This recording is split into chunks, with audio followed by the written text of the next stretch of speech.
ಇನ್ನು ಮೈಸೂರು ಜಿಲ್ಲೆಯಲ್ಲಿ 6 ತಿಂಗಳಿನಿಂದ ಗುತ್ತಿಗೆ ನೌಕರರಿಗೆ ಸಂಬಳ ಕೊಟ್ಟಿರಲಿಲ್ಲ.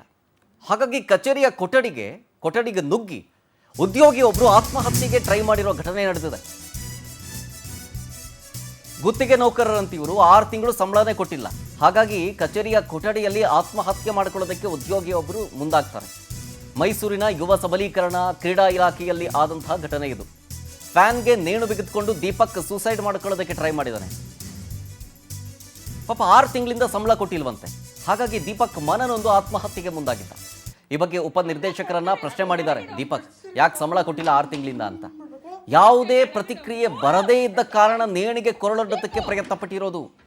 ತಕ್ಷಣ ದೀಪಕ್ನನ್ನ ತಡೆದು ವಾಪಸ್ ಕಳಿಸಿದ್ದಾರೆ ಅಲ್ಲಿನ ಸಹ ಸಿಬ್ಬಂದಿ. ಇದೇ ವಿಚಾರಕ್ಕೆ 4 ತಿಂಗಳ ಹಿಂದೆ ಕೈ ಕೂಗಿಕೊಂಡಿದ್ದ ಇದೇ ದೀಪಕ್. ಏಜೆನ್ಸಿ ಮೂಲಕವೇ ಎಲ್ಲಾ ನೌಕರರಿಗೂ ಸಂಬಳ ಕೊಡಲಾಗುತ್ತೆ, ಅದಕ್ಕೂ ನಮಗೂ ಸಂಬಂಧ ಇಲ್ಲ ಅಂತ ಸಹಾಯಕ ನಿರ್ದೇಶಕರೇ ಹೇಳ್ತಾ ಇದ್ದಾರೆ. ಆತ್ಮಹತ್ಯೆಗೆ ಪ್ರಯತ್ನ ಪಟ್ಟ ಸಂದರ್ಭದ ವಿಡಿಯೋ ನೋಡ್ತಾ ಇದ್ದೀರಿ.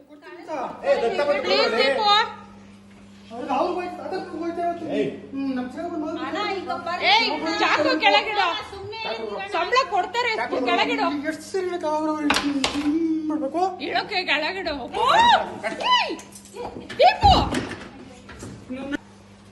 ನೋಡಿ ಏನಾಗುತ್ತೆ ಅಂತ ಇವಾಗ ಅವರು ಆಡಿಸ್ತಾ ಇದಾರ.